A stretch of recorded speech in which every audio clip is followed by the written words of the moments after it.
Hi, welcome back to our channel. मैं हूं अमित दीक्षित और आप देख रहे हो अमित गणित वाला। और लास्ट लेक्चर में हमने पढ़ा था कि किस तरीके से गुणनखंड करते हैं, किस संख्याओं से गुणनखंड करते हैं, और ये आई होप आपको समझ में आ गया था। अब हम शुरू करने जा रहे हैं लासापा। लासापा मतलब लघुत्तम समापवर्तक।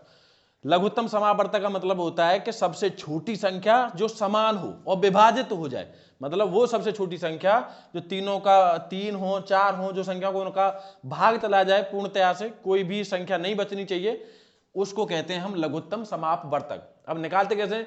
मैंने इसीलिए आपको पहले वो चीज बताई थी कि गुणनखंड किस तरीके से करते हैं। अब गुणनखंड आ गया होगा तो लघुत्तम समापवर्तक यानी लासापा आसानी से निकाल सकते हो।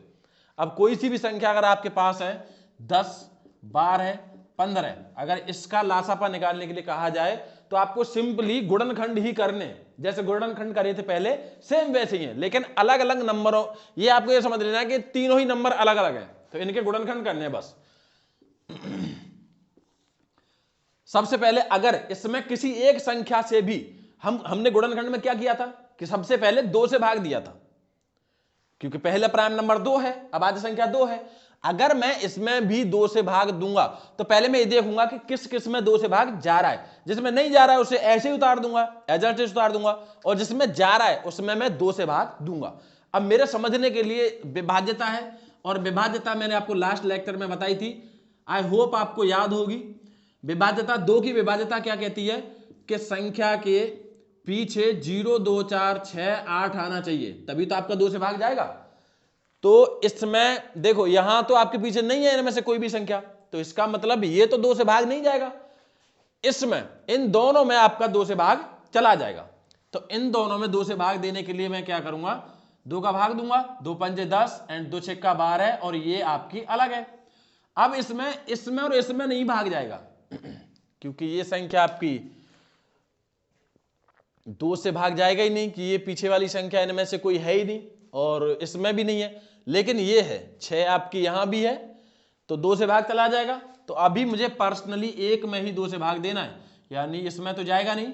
2 तिया 6 एंड 15 मैंने ऐसे ही उतार लिया। अब 2 से भाग किसी में भी नहीं जाएगा। अब कितने से देना है? 3 से। गुणनखंडों में हमें इतना पता था कि सबसे पहले 2 से भाग देते हैं और फिर 3 से। अब 3 से भाग देने के लिए हम क्या करते हैं, जो संख्या हमें दी गई है उसे जोड़ लेते हैं। तो इसका तो हमें पता है इसमें 3 से भाग चला जाएगा, भाई ये तो हमारा प्राइम नंबर है ना, तो प्राइम नंबर तो 3 से भाग चला जाएगा। लेकिन इसमें 15 में 3 से भाग चला जाएगा, इसके लिए जोड़ के देख लो, 5 और 1 6, और 6 में तो 3 से भाग जा रहा है ना, 3 दूनी 6, इसका मतलब इसमें भी 3 से भाग चला जाएगा। अभी 3 से भाग देना है हमें, तो 5, 1 और 5। अभी देखो अभी 3 से भाग किसी में भी नहीं जाएगा, और ये दोनों ही अभाज्य संख्या है, इसका मतलब 5 से ही भाग जाएगा। तो अब 5 से भाग देंगे इसमें, 1 1 1। और अब क्या करना है? अब है मोस्ट इंपोर्टेंट काम। अभी तक तो आपने गुणनखंड किए हैं नॉर्मल, तो अभी तक तो कोई टेंशन है ही नहीं। दिक्कत अब है, अब जो आपने जो गुणनखंड काटे हैं इनका गुणा करना है। और गुणा किस तरीके से करना है, इन्हें पहले नीचे लिख लो, 2 गुणा 2 गुणा 3 गुणा 5। अब इनके गुणनखंड आपको कैसे करने?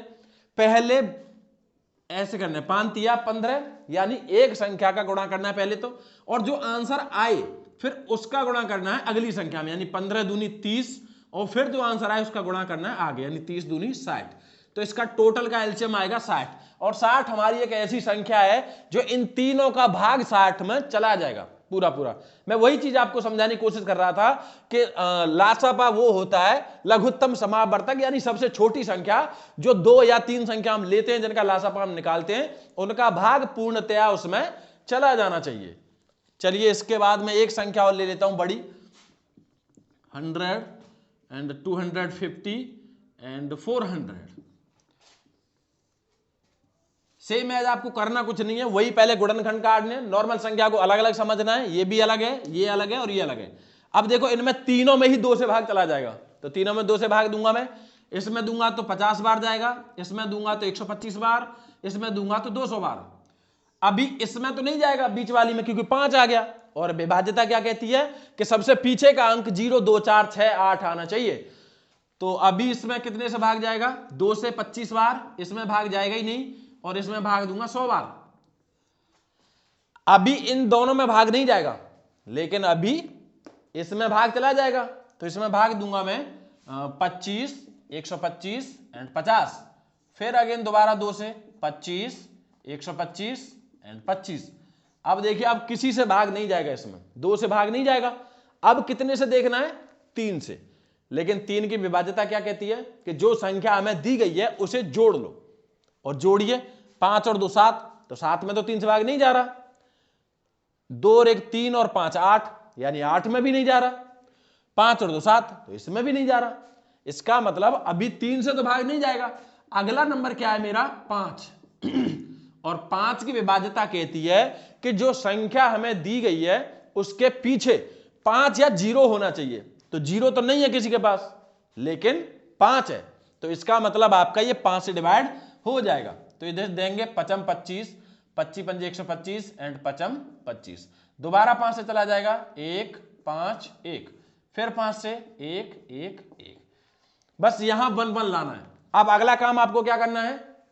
जो संख्या आपको दी गई है उन्हें आप क्रमवार लिख लो नीचे, यानी 2 गुणा 2 गुणा 2 गुणा 2 गुणा 5 गुणा 5 गुणा 5। अब इनका गुणा करो।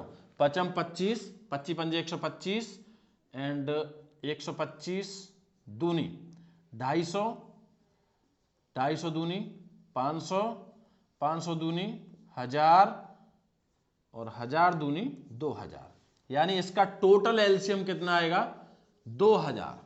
और 2000 हमारी ऐसी संख्या है जो ये संख्या हमारी दी गई है उनका हम अगर इसमें भाग देते हैं तो पूरा पूरा चला जाएगा।